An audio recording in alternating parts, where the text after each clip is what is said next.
Hello, my name is Paloma and I'm going to talk about the young people in Europe, the demographic trends. So here we can see that children from 0 to 14 years in the population of children between 0 and 14 years in Europe has decreased from an 18.6% to the 15.6%. Then the young people between 15 and 19 years old has decreased as well from the 22% till the 17.7%. And the children and young people has decreased from the 40.6% to the 33.3% of the population. Here we can see the difference between the countries in Europe. We can see that Ireland and France and Denmark are quite higher than Europe, one's of the most higher, and Europe has just 15% of children, and then up 34% of young people. And in Ireland, we can see that they have 22% of children and nearly 40% of young people. And here we can see the difference in the European countries between the young population. So here we have in the north of Spain and Germany and Italy, there's a very low number of young people. And in Ireland, north of France,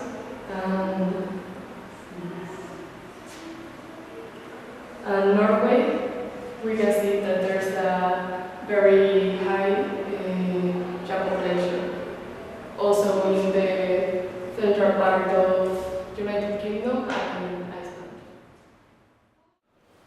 My name is Sada. I'm going to talk about young people in Europe, more specifically about how they live in their families and society. In this graphic, we can see a comparison between 2 years, 2005 and 2013. There isn't a very big variation between the numbers. It shows the different types of households, if they have children, if they don't. And the most significant difference is in a single adult living without children, which increased from a 29% in 2005 to a 33% in 2013. In this figure, you can see a representation of the age at which young people leave their parental houses in Europe and in all the different countries. As you can see, in all of the countries, young women leave their house before men. And for example, in Croatia, Slovakia, and Romania, there's a great difference between young men and women. And however, in Denmark or in Sweden, the difference is quite small. And in this graphic, you can see the different type of marriages among young people in the different countries in Europe. There are 3 types. The first one is a consensual union, but without a legal basis. It's very common in Finland, the United Kingdom, or France. And on the other hand, it's not very common in Greece or in Italy. A consensual union with a legal basis is only significant in Belgium and a little in Spain.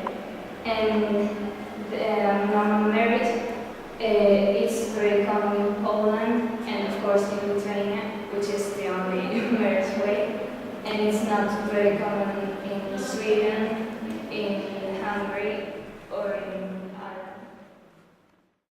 Well, name is Manu, and I'm going to talk about youth in Europe, and more specifically about the education in Europe.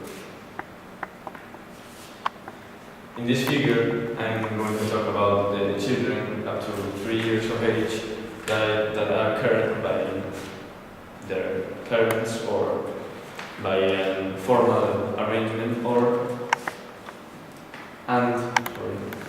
the children that are cared between 1 and 29 hours a week or 30 hours or more a week.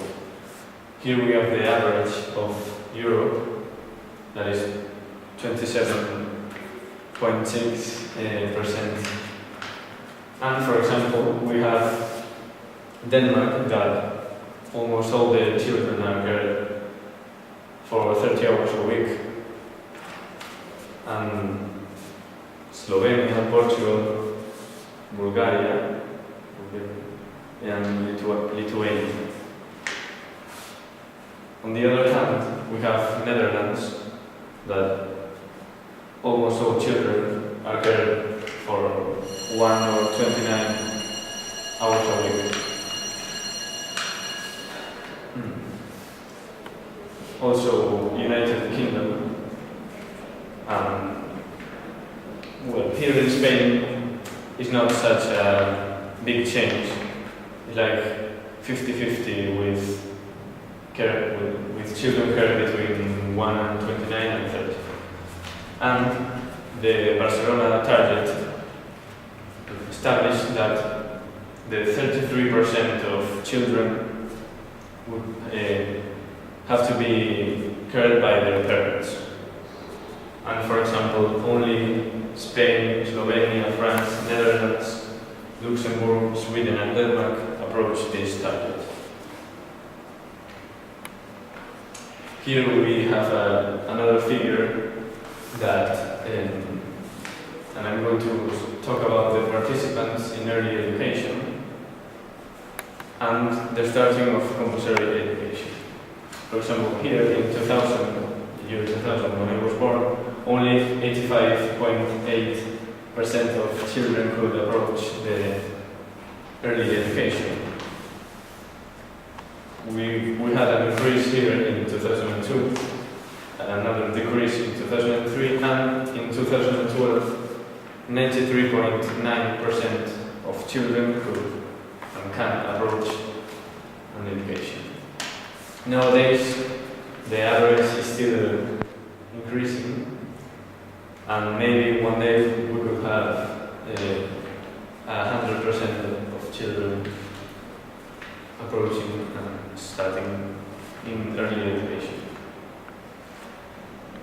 Here, in this figure, we have the participants, and again in early education, and the year before starting the age of compulsory education. The average of Europe is 93.4%. That was another target that was established also. Hello, my name is Paolo, and today we are going to talk about labor market, access and participation. Taking both categories, education, formal and non-formal, and employment situation into consideration, young people can be divided into 4 broad categories: exclusively in education, both in education and in employment, exclusively in employment, and neither in employment nor in education or training. This graphic shows that the 15 to 59 group of age shows that 8 in 1 youngers between 15 and 59 years are exclusively in education. In the group 20 to 24 age, it reduced to 3 in 10, and in the 15, 25 to 29 group, only 1 in 10. On the contrary, just 3.5% of 50 to 59 young people are exclusively in employment. This is 10 times higher in the group 20 to 24, and in the group 25 to 29 age group rise up to 1 in 3. Now we are going to talk about about education and employment patterns for the age group 20 to 24. In one hand, 1 in 2 young girls were exclusively in education in Luxembourg, 57%, Croatia, 49%, Slovenia, 47%, Greece, 46%, and Spain, 45%. On the other hand, only 1 in 5 persons were exclusively in education in Austria, 22%, Malta, 22%, the Netherlands, 21%, and the United Kingdom, 18%. Talking about combining employment and education, the highest percentages are in Denmark, Holland, Finland, and Germany. Talking about education and employment patterns for the age group 25 to 29, Malta, Holland, and Austria stood the higher levels in education and employment, and exclusively in employment. In the opposite are Greece, Italy, and Spain. Talking about exclusively in education, Denmark, Spain, and Italy. And the average in Europe are 70% exclusively in employment and 10% in education. My name is Natalia, and I'm going to talk about young people in Europe, and especially about their living conditions. In an ideal world, people would say that child's condition should not be determined by their families and their economic level. But the truth is that's not true, and the study says that young people living in risk of poverty don't do it well at the school, and then they don't have good jobs and don't live as better as the other ones.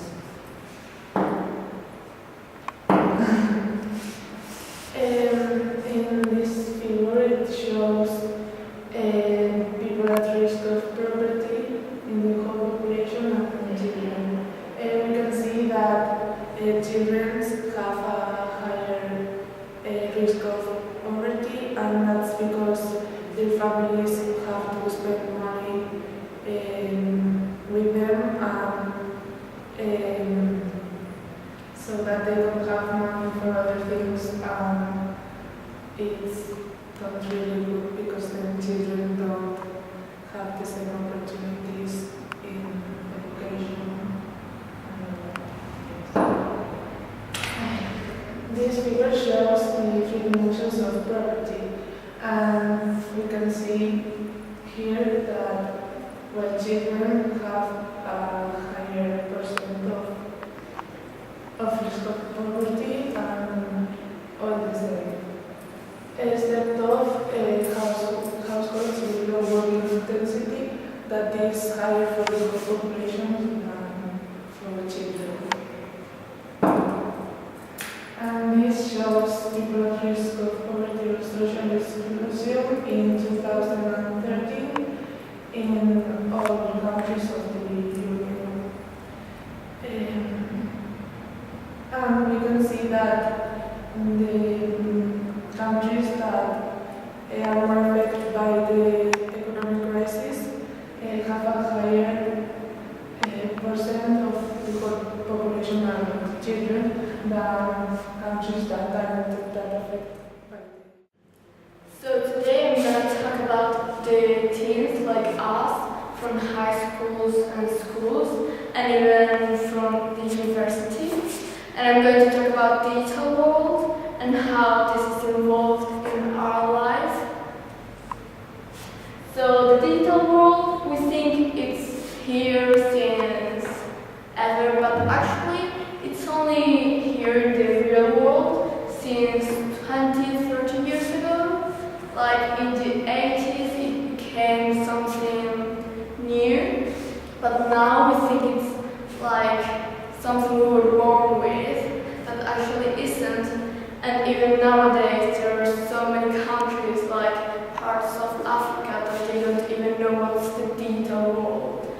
means like technology, how it can help us and how it can destroy us in a way. Like it can be cyberbullying or other things like have you seen like these seats and bad places? So here I would like to show you this graph that compares how, like by the age and also your education, how much you use the internet on a daily basis. We always have this discussion about like adults and teens. Adults saying no, the internet isn't like that good, or it's like really dangerous for you. And then teens that they don't really care. But as we can see, we see like teens, they do use it more than all individuals. That means teens that also under 16 and over 29-year-old, like 14-year-old.